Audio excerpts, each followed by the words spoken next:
So we're going to be doing some eschatology probably for a few weeks.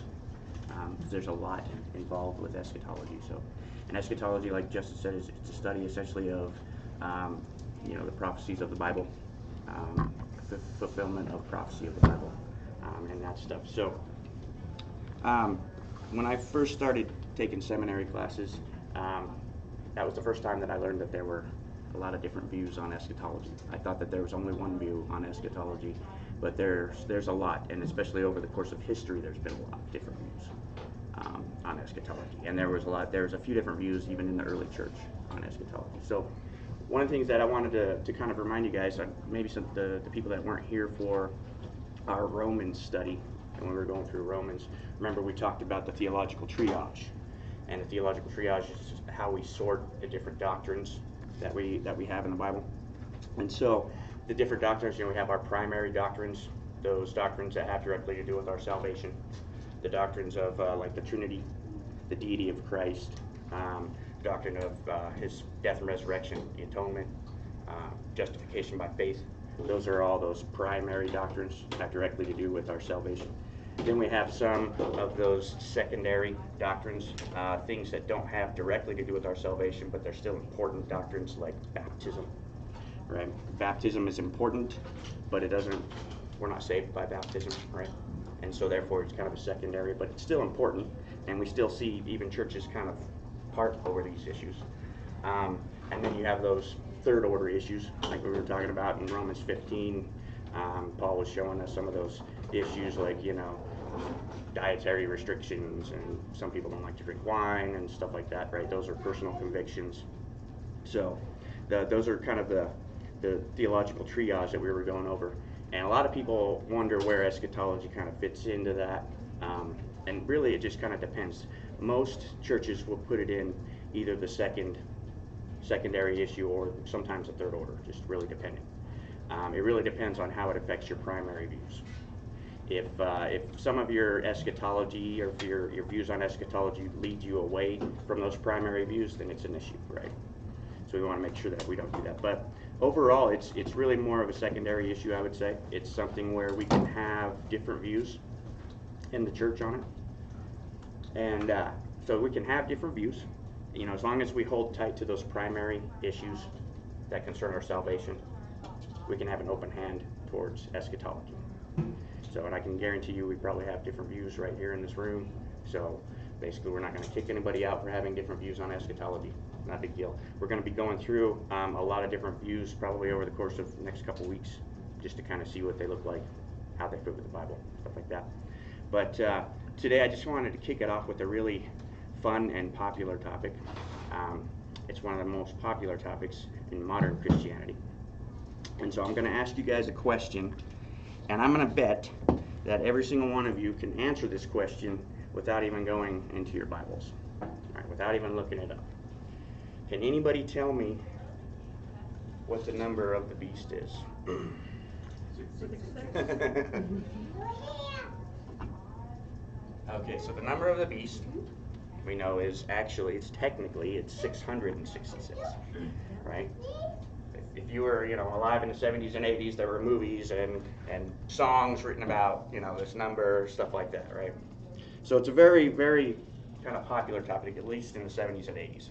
It started to kind of fall away from popularity over time because everybody knows you can make this number fit anything you want it to make it fit, that kind of thing. You can make it become anybody. I remember in the 80s they said it was Ronald Reagan, whatever. So yeah, that's a very popular topic. 666 is the number. I know a lot of times we say 666, but the distinction is important when we say 666, because in the Bible, John tells us in Revelation that there's something we're supposed to do with this number. Does anybody remember what we're supposed to do with the number of the beast? In Revelation 13, he tells us we're supposed to calculate it. We're supposed to calculate the number of the beast. So if you want to turn to Revelation 13.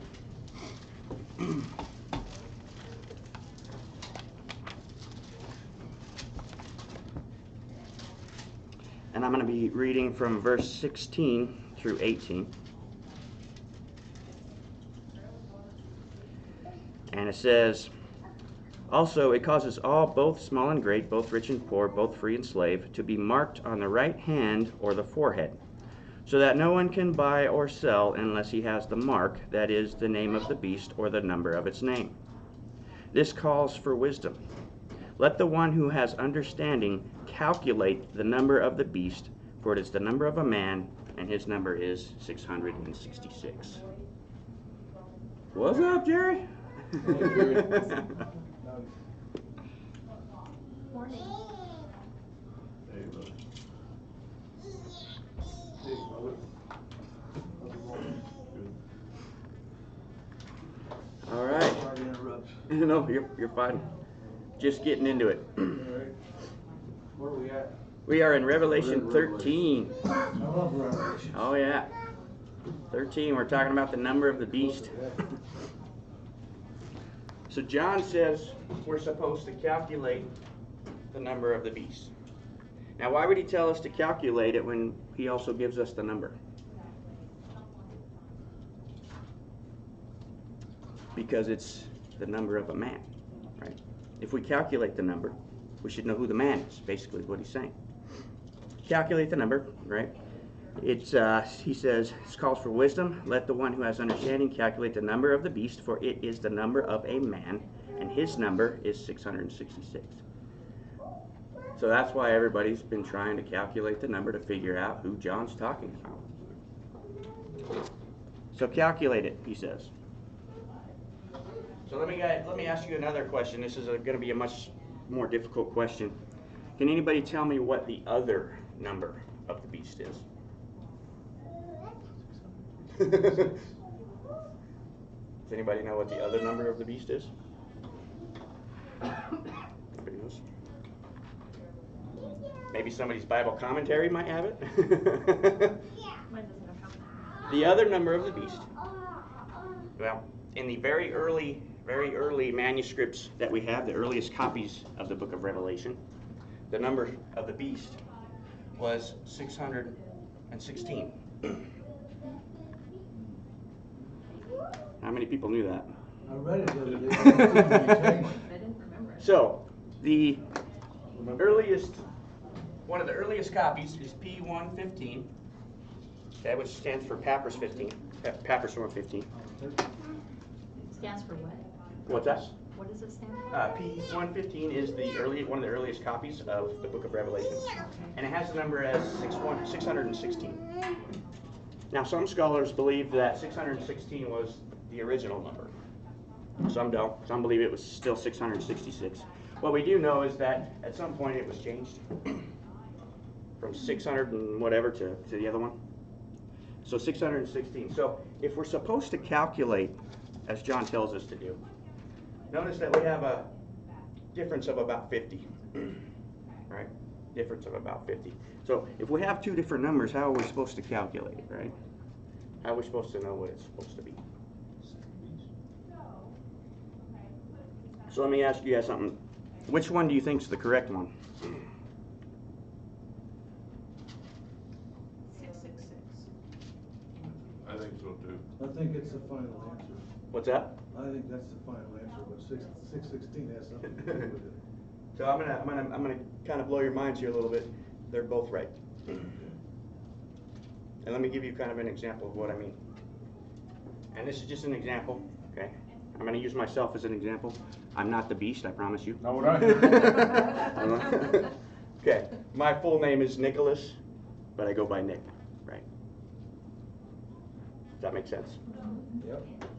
So what this tells us is the early Christians knew who John was talking about because they knew the shorter part of his name.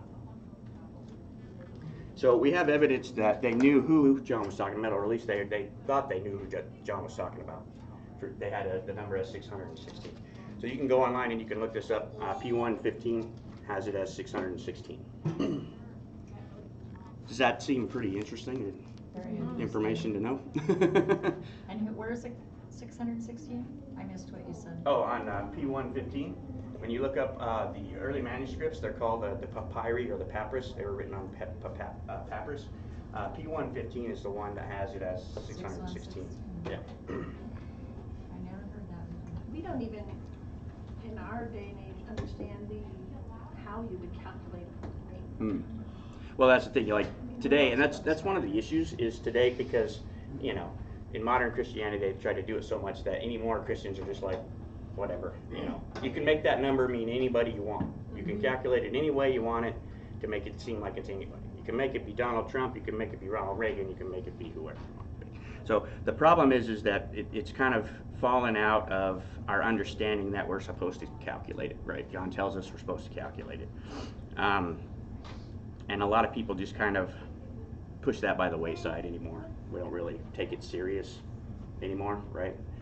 I mean, at least it for me, I just kind of stopped taking it serious for a while because, you can make it seem like anything you want it to make it. So there's another thing that John tells us here about it. He says that people are going to be marked on the hand and the forehead, right? Hand and the forehead. So if we remember correctly, the book of Revelation has 404 verses in total in the book.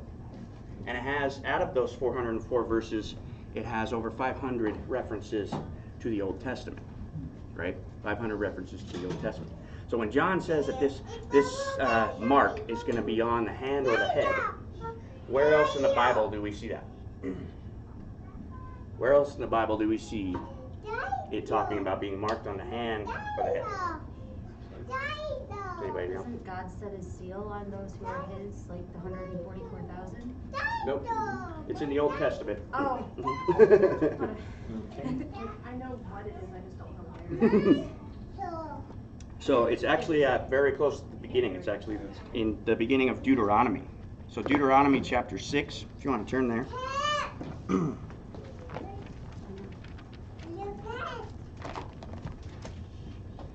Deuteronomy chapter 6 is a familiar area, especially if you were a Jew living at that time.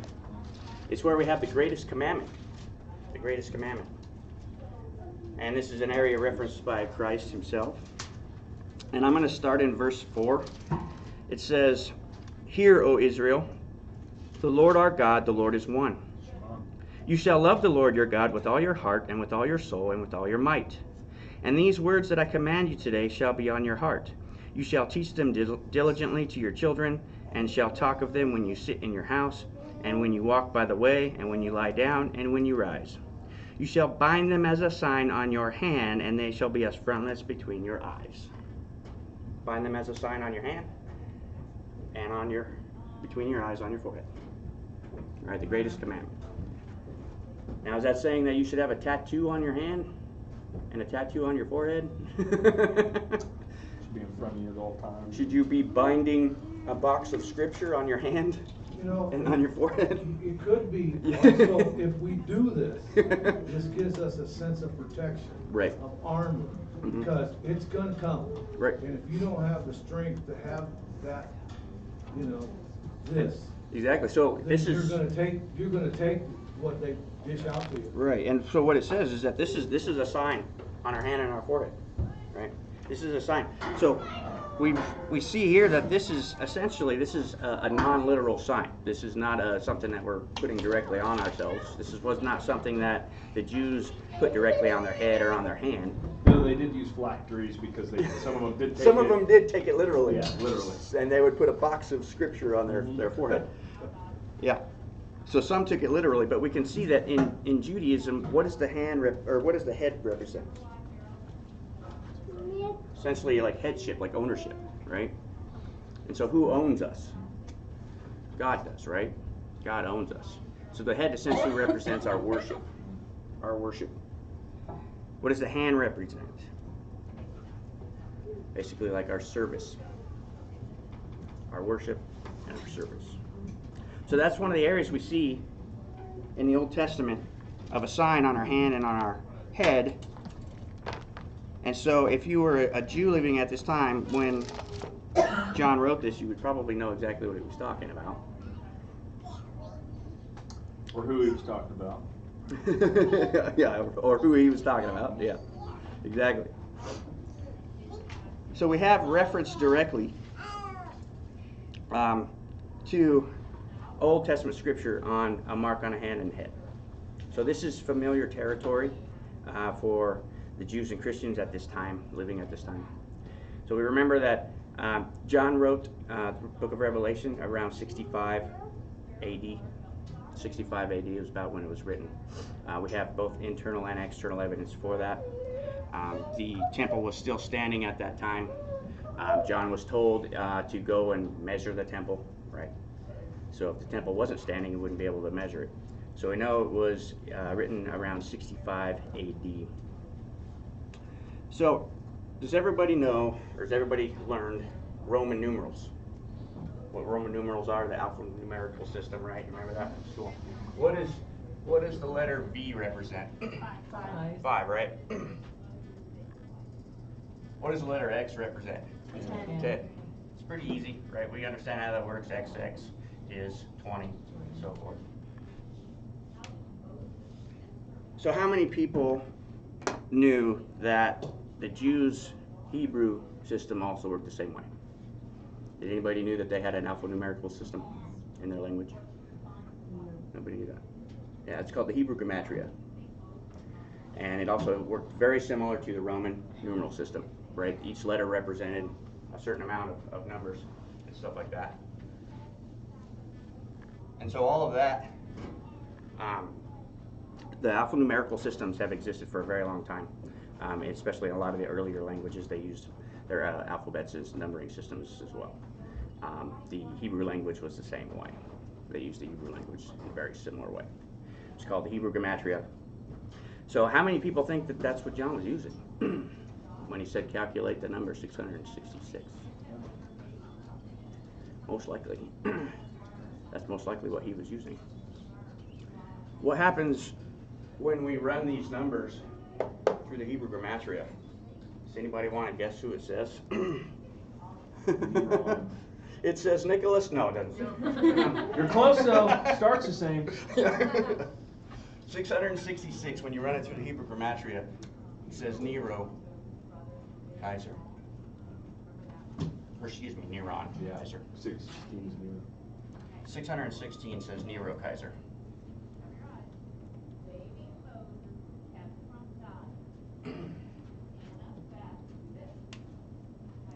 Anybody know who the emperor was when John was on the prison island of Patmos? Nero. Remember, John was banished to the island of Patmos as a criminal by Nero himself. And that's where the Roman authorities at that time would put their criminals, was on that island. It was basically like a prison island. Like Australia. And they would banish them there. And so Nero was the emperor at this time when he wrote this. And so if you're writing against the emperor, how are you going to do that? Make sure that if it goes in the wrong hands, you don't want them to see what, the things you're talking about the emperor. So he says, here's the number of his name. So we get Nero, Kaiser out of both of those numbers. And so what we can see is that the early church, even when they changed it, they knew who he was talking about. They knew who he was talking about.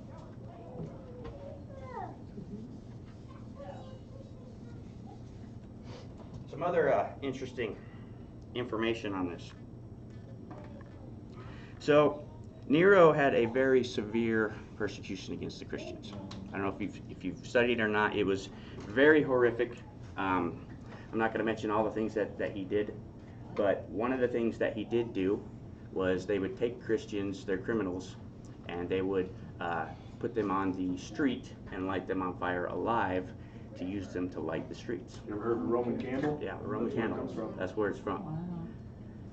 Then he'd ride around on his chariot Yes, naked and say, chariot. "Where's your God? Where's your God?" He was a very beastly nature. I'm not going to mention some of the things that he did. It's very horrific. But his persecution against the Christians was launched in about August of 64 AD, because in July 64 AD was the Great Fire of Rome, right? The Great Fire of Rome, which burned down like 2/3 of the city. And Nero blamed the Christians for that. He blamed the Christians for the fire. And so his persecution started in about August of 64 AD. And it lasted all the way till about February of 68 AD.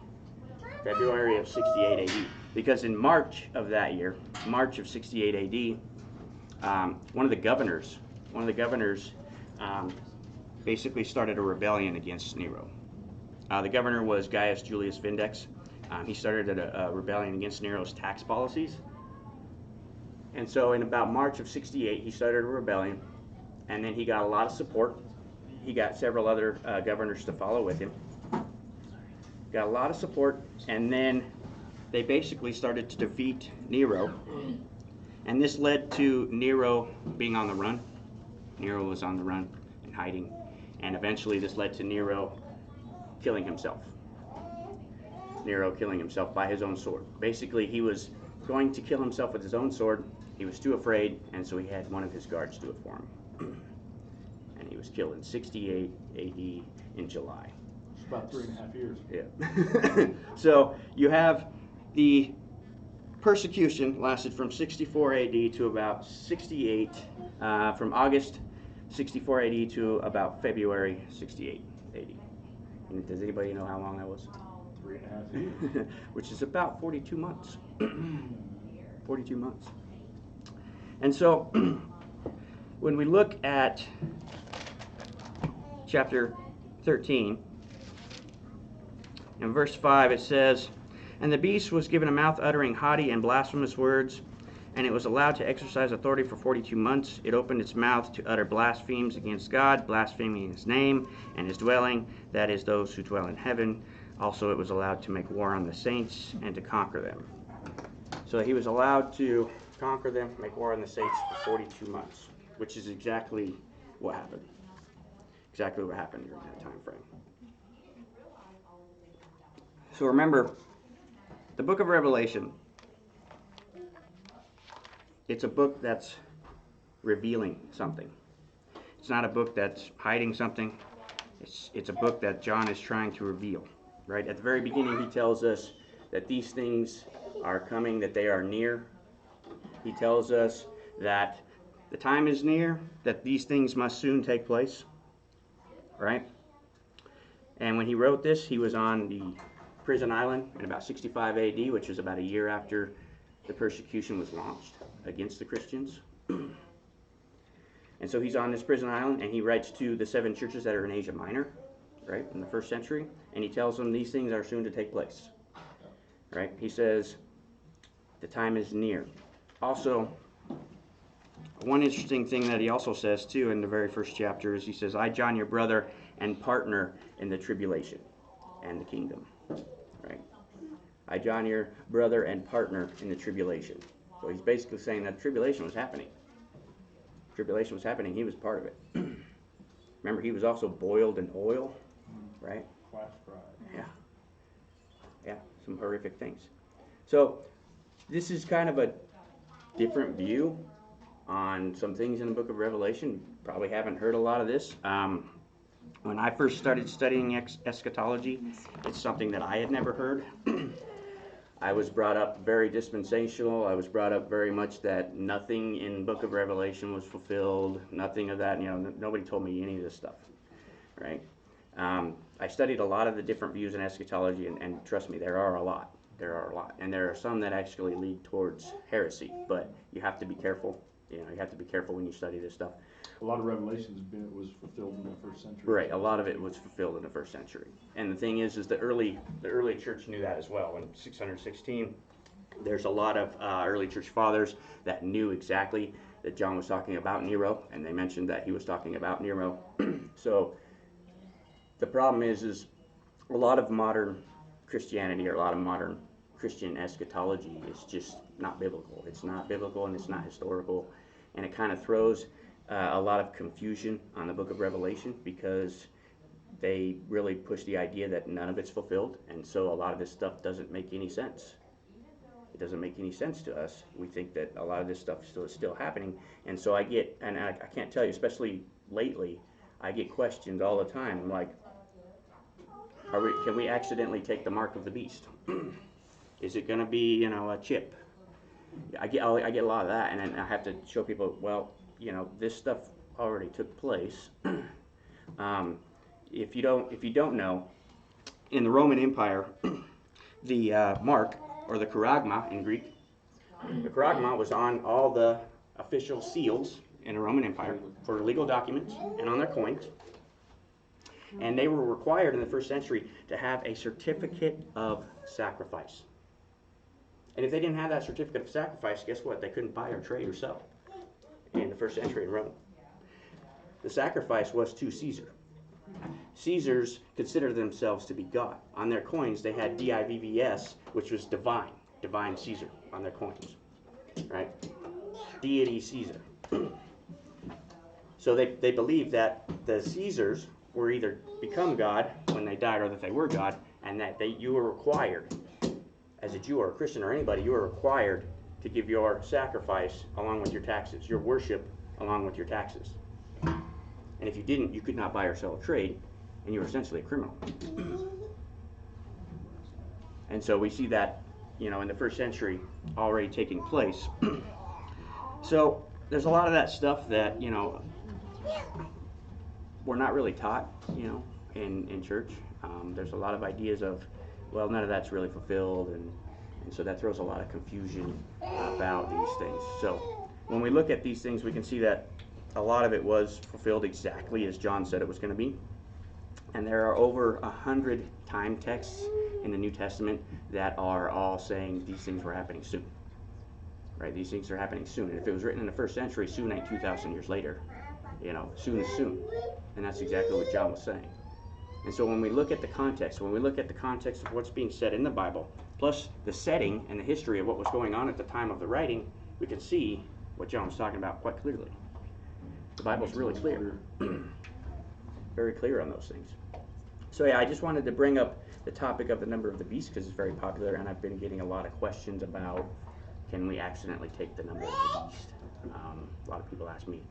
I got a text the other day, is it going to be the chip, that they're trying to forcefully inject in us through the vaccine and, all this stuff. So yeah, we have to remember the context of Revelation, the history behind it, the setting, all of those things come into play. That being said, I don't know about you, but I don't really want a microchip in me. Yeah, I don't either. That being said, Yeah. I'm not going to take a microchip Yeah. either, not for that purpose, but just I don't want the government following me around. They already follow me around enough, probably with my cell phone. Right. Yeah, they're already doing it. If all of this stuff already happened, are we still looking forward to Christ coming back? Yeah, we're Like, still is looking that- forward to seeing Christ. 'cause this And we're going to just- go over that as we go through a Okay. lot of eschatology. So there's a lot of different views. And there's in the modern day, we have a lot more views than we did historically. Historically, we had a lot fewer views on eschatology than we do today. So, yeah, there was in the early church, there was no idea of pre-tribulation, mid-tribulation, post-tribulation. That wasn't an idea at all. They didn't have any of those in the early church. Right? In the early church, they had amillennialism, post-millennialism, and premillennialism, and that was it. Those are the only three main views they had, which are views on Revelation 20, which is our views on the millennial reign. Yeah, the reign of Christ. The reign of Christ. Those are the only views that they had. So, yeah, we're going to be going through all of that and all the different views kind of over the course of history. Not all of them because there's just too many to cover, but we'll go over a lot of the main ones so you can kind of get an idea of We a lot also of that gotta stuff. discuss that. Yeah, we'll discuss that as well. Yeah. So, yeah. That's good. Good place to start, I think. That's good. So yeah, I know that Justin and I have been talking about doing eschatology for a while because there's just a lot of especially modern views that are not biblical and throw a lot of confusion into things. So And again, a big chunk of this is already church history. right, yeah, And sometimes that's a hard pill for us to swallow. It was for me. me as well. Yeah, but like I said, there's other things that aren't fulfilled. Right. And that's where we have to be able to make that distinction. In fact, we're going to talk a little bit about that in the sermon today. Awesome. Yeah, that's good. That's good. So I hope that piques you guys' interest on this topic a little bit. No, it just confused me more. The thing is, it just encourages me to know the word better, Yeah. you know. Well, the thing for me was, I'd always look at the book of Revelation as just confusing. And that's why I stayed out of it, because it just didn't make sense to me. Scary. And scary too, and just uncertain. But when I started studying all the views and I started studying, wow, a lot of this is actually already fulfilled, it made a lot more sense to me with what history was showing, with what John was saying. And I was like, wow, that makes a lot of sense. Now what he's saying is becoming more clear, rather than just nothing but confusion. It was always taught to me that, well, Revelation is what's yet to come. Mm-hmm. Well, it was then. Yeah, it was then, yes. Already. Right, it was then. So Mhm. we're not, But it's still yet to come. There's still some portions yet. Yeah, but soon to God is Oh, yeah. not soon to us. No, sure. You know what I mean? I mean, I think if you know the storm's coming, Mm-hmm. you prepare. Yeah. So Oh, God yeah. is telling us. And there's prepare nothing for wrong. the Yeah, there's storm. nothing wrong with being prepared. And it doesn't, innocent people die, Mm-hmm. innocent, good people die in storms. Mm-hmm. You know, God didn't say we were gonna be Oh, yeah, no. exempt from. And if you look throughout all of church history, the church has gone through a ton of tribulations over church history. Seriously. Right? A lot of people have died, been burned, alive, just for translating the Bible into English. I mean, the church has gone through a lot, and it'll still go through more. Absolutely. Yeah, we're seeing it, we're gonna see it coming. It's coming, man. Yeah. Oh, yeah. I think that the American church probably needs a little tribulation. What about you? It probably needs it. We're a little bit of a refining fire, but it's good to look at the Book of Revelation and to see what happened historically to kind of help us through our tribulation that we're probably going to have to go through. Right? That's kind of the thing that I look at a lot of the Book of Revelation is kind of a helpful book for what we're going to have to go through, because we'll probably have to go through some stuff. Sure. so we're not looking